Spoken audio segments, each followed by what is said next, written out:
Welcome to the shop.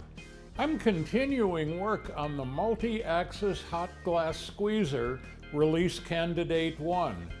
And in today's video, I'm going to be doing a little bit of machining. The machining won't be that interesting. A lot of the parts for this project really aren't that interesting, and it's kind of like once you've seen one, you've seen them all. But hey, I'm going to show a little bit of machining today, and I'm also going to talk a little bit about some things that I've learned about how the MiniMill works, and give a little review and a little overview, I should say, of the current progress on the squeezer and some of the things that are in the new version of the squeezer and some of the things that I'm working on. So to start off with, I wanted to talk about a couple of things that I've discovered about the MiniMill that, you know, maybe if you already know this, you already know it, but if you don't know it, it kind of surprised me to find out. First off, it seems like the MiniMill has a whole lot of safety features, and I would say safety in quotation marks, because to me, a lot of them really have nothing to do with safety, it's just annoyance. And basically, it doesn't want to let you do anything with the door open. And because of the way that I assign tools and tool holders and the position in the tool changer, once again, just to review, the MiniMill has a 20 position tool changer and only allows 20 tool numbers.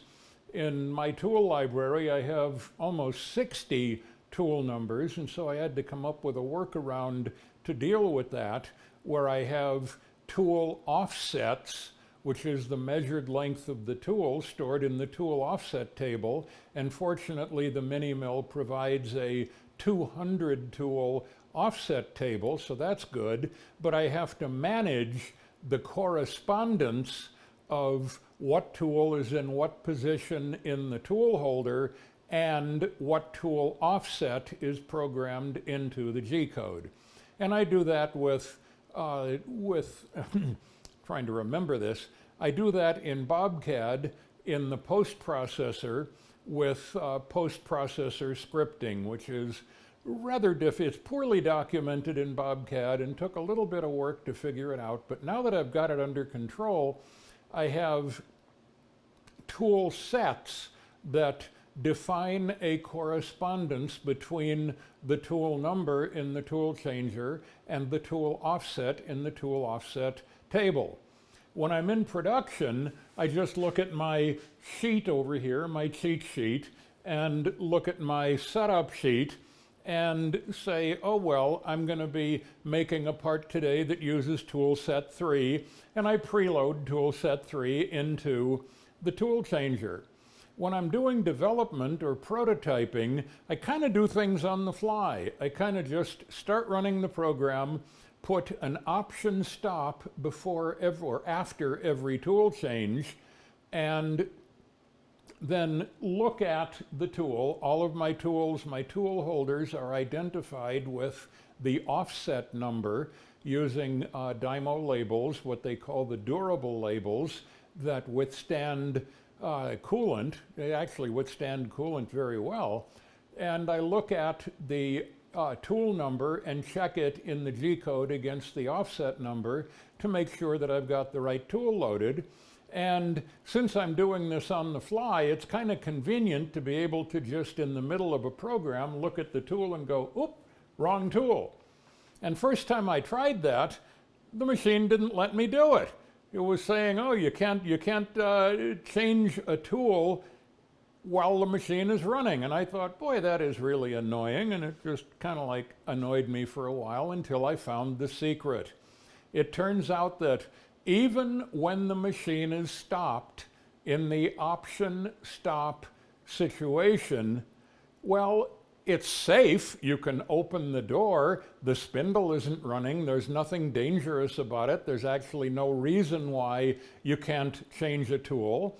Well, it turns out that if I had the user interface mode, once again, you know me and modal software, if the user interface was in file select it wouldn't let me change tools.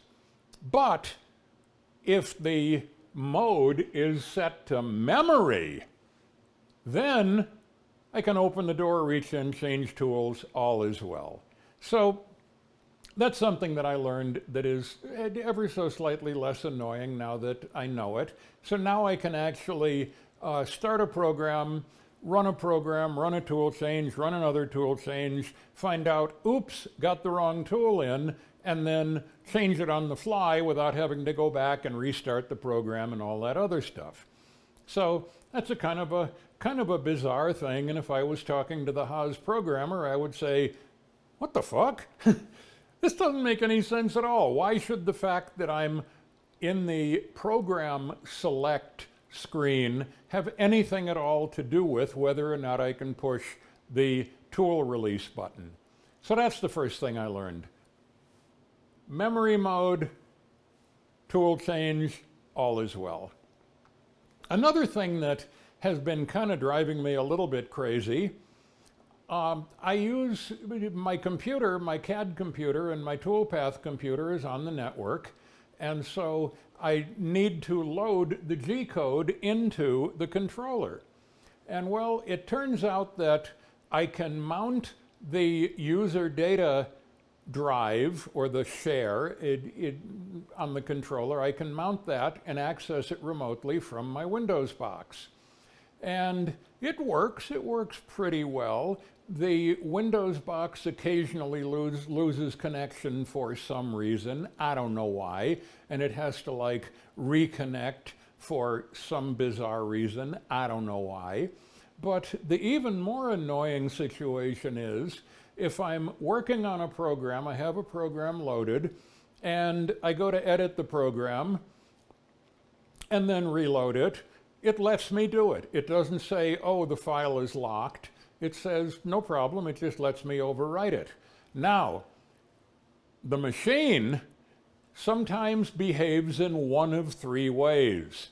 And it's kind of, I have no idea why it does this. I have no idea how to predict what it does, but sometimes it'll go into an error condition. It'll go into a fault and blink the red light and say can't read from the file because I changed the file evidently right at the moment that it was trying to read from it, even though nothing was running. It was just sitting here idle. It was probably just decided for some reason, hey, I think I'll go read that file even though I'm not doing anything.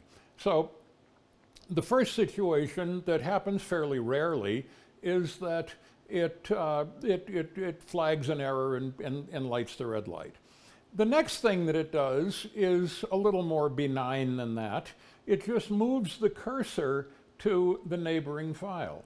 So it's like if I'm editing, file number 3, and I change it, and then I come back to select it, I find that the file selector cursor has moved up to file number 2. Hey, that's pretty benign. I don't care. I don't know why it does it, but it doesn't seem to be a problem. What really is a problem is that sometimes when I edit a file that I'm working on remotely over the network, the controller decides to just randomly load another file, completely different file, not even related in any way, different subdirectory. And that actually bit me in the butt one time when I didn't realize that, oh, it just went off on its own and loaded a file, it felt like it. And I pushed the run button and ended up crashing the cutter into the vise, which is not a good thing, actually not into the good part of the vise, into the soft jaws, so it didn't break the cutter, and I had my finger on the stop button getting ready to stop if anything went wrong. But that's another fairly annoying thing about this program, that it doesn't seem to handle network updates of a file that's currently loaded. It doesn't seem to handle it correctly. And I'm probably going to call my Haas representative and say, yo, dude, I classify this as a bug, and I'm a software engineer. And then the third thing that I want to talk about, as long as I'm complaining, and I like to complain, supposedly the Haas control it is able to be configured to look at files on my Windows box over the network. I can't figure it out. I'm a computer engineer. I used to run the networking for a division of Sony. I know what I'm doing. I can't figure it out. I called my Haas support technician. He can't figure it out. I called Haas, the factory, talked to somebody there. They can't figure it out.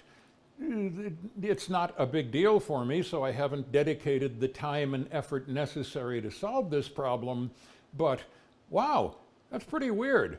Probably one of these days, if I ever get a little break in my schedule and just have time to go solve an annoying, nagging problem, I'll probably look up the SMB protocol, server message block protocol. I believe the Haas control is some sort of a Linux variant that uses some sort of a Samba variant for networking, and I'll break out Wireshark and just do a packet trace and try to figure out, well, what's happening, because when the Haas control fails to connect, it gives no debug information, it gives no diagnostic information, it just said failed.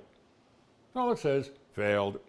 Doesn't give any hint as to why it failed, it just says failed. So that's probably enough of the rant. Now on to the very uninteresting machining. So I'm going to start off like I always do.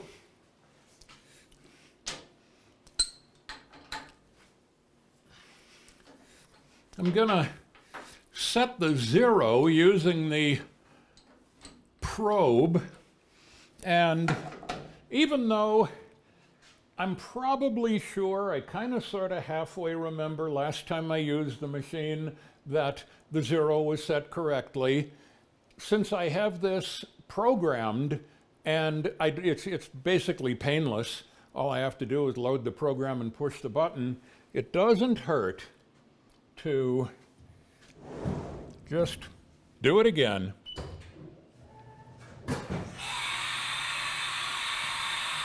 So I'm loading the probe, checking to see the program is loaded. I got a program stop put into the G code, then moving over, doing a protected move, and a protected move means that if it encounters something that it doesn't like, if it encounters an unexpected surface, it won't break itself, it'll flag an error.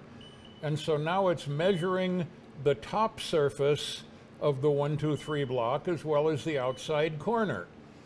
Then the 1, 2, 3 block is a precision block verified with a nice micrometer, exactly 1 inch. So I subtract an inch and now I know my reference XYZ is on the ledge, at the back corner, and at the side corner. So I'm going to take my blank. I've cut these blanks on the table saw, and as I've said before, the table saw does, with a proper setup, with a nice fence properly adjusted, with a DRO on the fence, and a proper and sharp aluminum blade, and of course, I'm very, very, very careful when cutting aluminum on the table saw. I use push sticks. I'm very aware of where the forces are generated, what needs to be held down. I use WD-40 as a cutting lubricant and can usually get it within 5 or 10 thousandths on the table saw to get the blanks to the right size. So I got my blank loaded. I'm going to be running this program. As I said, it's a pretty uninteresting program. Going to be running this for the first time. Standard operating procedure. Over here.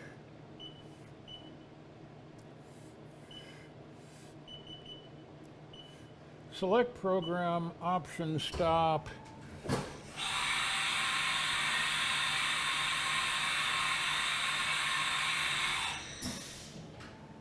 Look at the number 28, look at the number on the G code 28, single block, 25% rapid, looking at distance to go on the interface screen.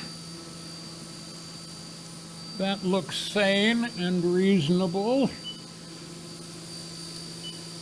Distance to go looks reasonable.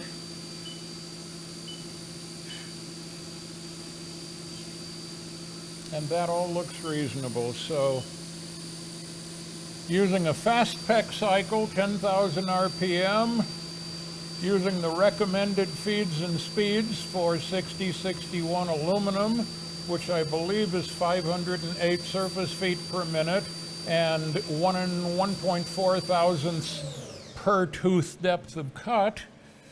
So I'm going to be changing tools now to the aluminum shredder. Roughing tool, tool number 48, check tool number 48, single block, 25% rapid. I'm going to be ramping in and cutting out some lightning holes. These holes, the piece could be made just solid, but hey, why not make it a little bit lighter and give room for fingers to grab it when it's being removed. So, single block, 10,000 RPM, 3-flute, solid carbide, Lakeshore carbide, aluminum shredder roughing cutter. Makes really, really, really nice, fine chips. And when doing this kind of a cutout, the biggest problem that I run into is not spindle horsepower, it's chip evacuation. Because if the chips all get clogged up, it'll break that cutter in no time. So, checking distance to go looks reasonable. Everything looks reasonable.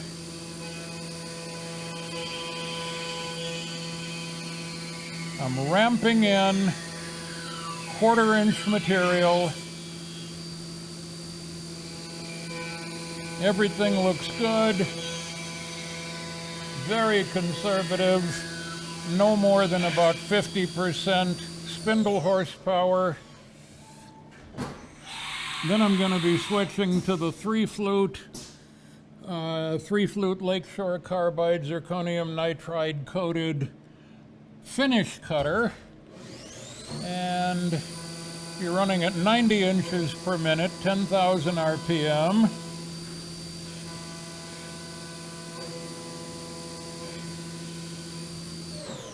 And that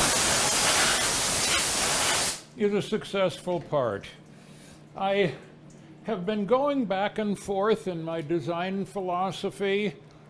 In the original design of the Inquala, when I started doing it on the Tormach, I did all of my profiles like this, which is to basically cut a profile through the material and then end up with cut-off pieces. And when in the Inquala production run, I kind of switched to an HSM high-speed machining cycle where I just whittled away at the outside of the part and just basically turned the whole thing into chips, because I was somewhat concerned that, large, odd-shaped cut-off pieces would get caught in the chip auger. For this, I think these guys will not be a problem in the chip auger, so I'm going back to my old-fashioned method of just cutting out the profile and having an offcut that just falls out. I don't know, maybe if I ever put the squeezer into production, I might change and go into HSM and just turn the whole thing into chips. But for today, I'm cutting cutting the profile and then letting the offcut fall off. There's always a chance that the offcut might just decide to get caught in the cutter and break the cutter.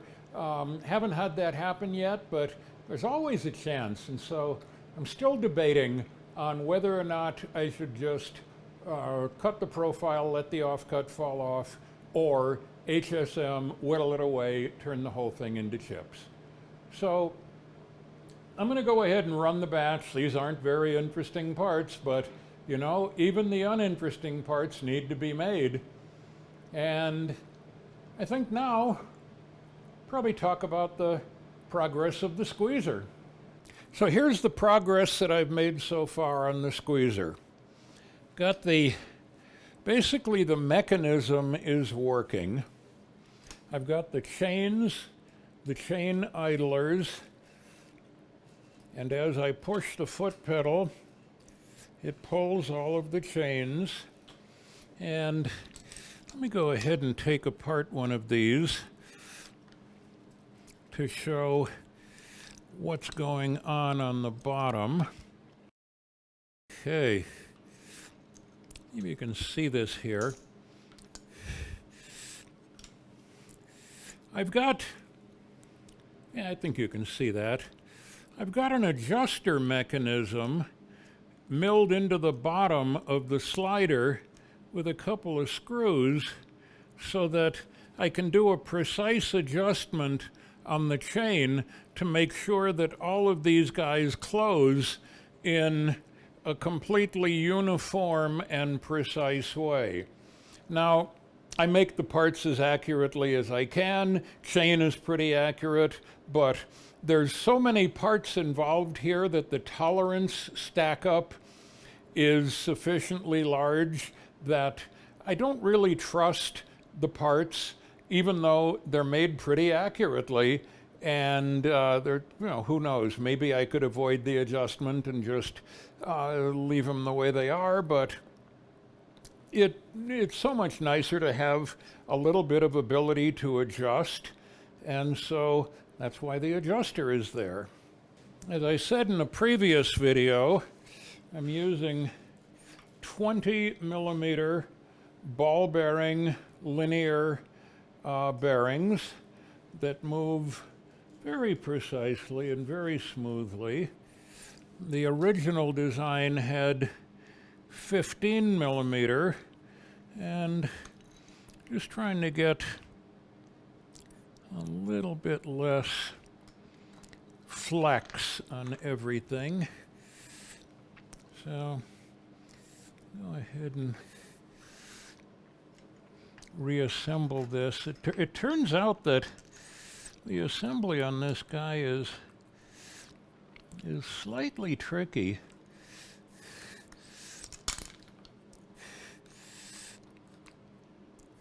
Not terribly tricky, but that's also part of a design that you know, people who have never done designs before may not realize that sometimes the most important part of a design is, how do you assemble it? Can you actually get a screwdriver in? Can you actually get a wrench in? Can you actually see what you're doing when you're putting the parts together? So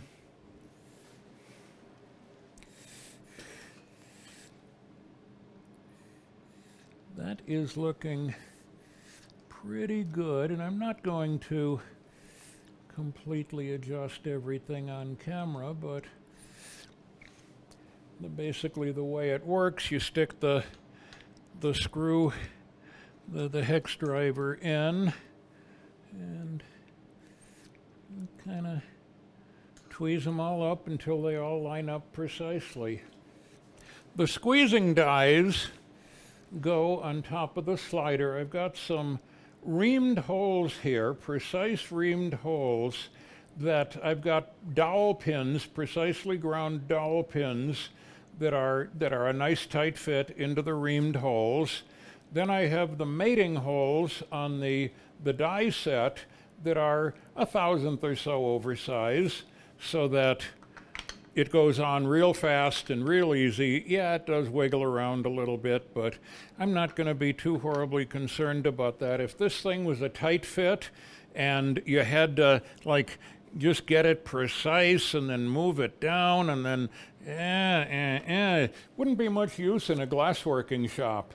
In a glassworking shop, stuff is happening and you want to be able to go in, lock, fast. So in order to do that, I tolerate a tiny little bit of wiggling around, and basically when the force is applied here, it'll push it against the stop and lock it in place.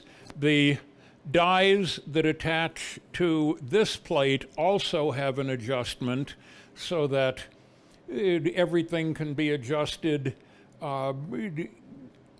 in place as the squeezing pressure is applied. Another thing, I engraved the number of the die frame so that after everything is all adjusted, you can put it back in place and make sure that the proper one is in the proper place. You go down here.